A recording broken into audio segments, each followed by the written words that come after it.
Salam sejahtera bagi kita semua. Perkenalkan, saya Rani Anjeli Siregar dengan NPM 18870020 dari Fakultas Saintek atau Biologi. Nah, di sini saya akan mempresentasikan mengenai novel purpose, riset atau identifikasi dari suatu perusahaan. Nah, di sini perusahaan yang saya pilih yaitu toko ponsel yang beralamat di Jalan Perintis Kemerdekaan Galang. Nah, sebelum masuk kepada novel purpose dari toko ponsel tersebut, kita harus mengetahui apa itu novel purpose. Nah, seperti yang pernah disampaikan dalam mata kuliah kewirausahaan, novel purpose sama dengan tujuan mulia. Jadi, sebelum kita memulai bisnis, kita harus mengetahui apa tujuan mulia kita untuk masyarakat di sekitar kita. Nah, novel purpose dari perusahaan ini yaitu yang pertama membuka lapangan pekerjaan bagi masyarakat di sekitarnya. Yang kedua itu membantu masyarakat agar tidak ketinggalan informasi. Nah, seperti yang kita ketahui saat ini informasi yang bisa kita dapat itu menggunakan sosial media atau alat teknologi yang lainnya. Selanjutnya ada riset atau mengidentifikasi suatu perusahaan tersebut. Nah, yang pertama itu ada permasalahan apa yang diselesaikan dari perusahaan tersebut.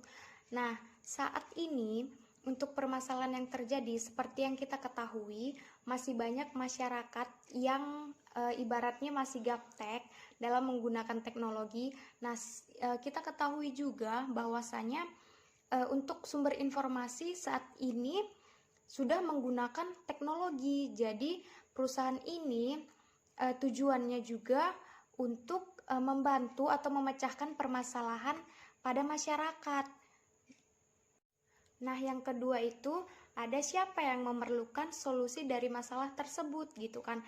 Nah, yang menjadi solusinya atau target pasar dari perusahaan ini yaitu kalangan mahasiswa dan juga masyarakat gitu kan. Nah, kan malu gitu kan kalau misalnya mahasiswa tidak mengerti teknologi ataupun masyarakat yang ketinggalan informasi. Nah, untuk produk yang dipasarkan dalam perusahaan ini termasuk produk dalam jangka panjang. Dia tidak termasuk produk musiman. Nah, yang berikutnya itu ada jumlah produk yang disiapkan untuk memenuhi target pasar gitu kan. Nah, dari perusahaan itu sendiri, mereka telah menyiapkan 80-100 piece ponsel gitu. Selanjutnya, apa sih keunggulan dari perusahaan itu gitu kan.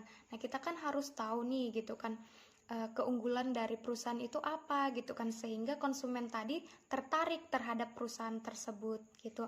Nah, yang pertama itu harganya murah gitu kan. Terus pelayanannya juga ramah tamah gitu kan, kayak karyawannya ramah tamah. Terus yang berikutnya perusahaan ini juga bertanggung jawab untuk setiap keluhan dari konsumennya gitu. Dan yang berikutnya, yang keempat itu lokasi dari tempat penjualannya itu sangat strategis dan juga nyaman. Nah, yang berikutnya itu ada bagaimana cara konsumen itu memperoleh produknya gitu kan. Nah, di sini dalam perusahaan ini mereka menawarkan jasa bisa datang langsung ke toko atau juga jasa online. Jadi bagi yang kayak mager gitu kan, malas gerak untuk ke toko tersebut, bisa pesan online gitu. Mereka menyediakan jasa online. Nah, yang berikut bagaimana cara perusahaan tersebut memikat atau mengelola si konsumen tadi gitu kan.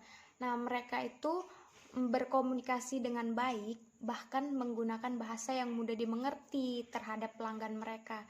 Jadi, ketika ada pelanggan juga, mereka juga mampu menjelaskan kekurangan dan kelebihan dari si produk yang mereka jualkan begitu. Nah, yang selanjutnya, bagaimana cara perusahaan menyediakan atau bagaimana mereka membuat agar konsumen tersebut bisa komplain terhadap produk yang mereka tawarkan. Nah, perusahaan tersebut menyediakan atau memberikan nomor telepon mereka pada bon penjualan. Jadi ketika ada masalah yang terjadi pada ponsel mereka, mereka boleh mengajukan komplain terhadap perusahaan melalui nomor telepon tersebut gitu. Nah, agar tidak menyesal untuk berbelanja di perusahaan tersebut, mereka bertanggung jawab atau berjanji atau memberikan solusi terhadap masalah yang para konsumen hadapi. Begitu. Sekian hasil presentasi saya ucapkan terima kasih.